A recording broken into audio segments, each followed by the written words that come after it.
Алтайдан ұшқан қыраным, оралған бөкей ораным.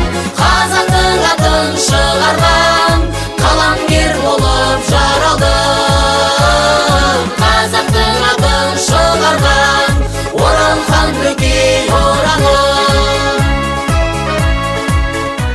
Ол апасының құшағында өсетін бала туралы. Апасының құшағында өскен бала туралы. Я, давай. Ол 15 жасына дейін әкесінің шешесінің кім екенін білмей, апасының қойнында өсті.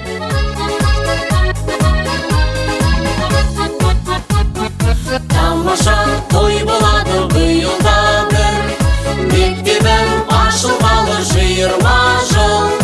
Ұстаздар алтын ұя тұтқасы боп, түлектер қанат қағып қиырда жүр. Алтайдан ұшқан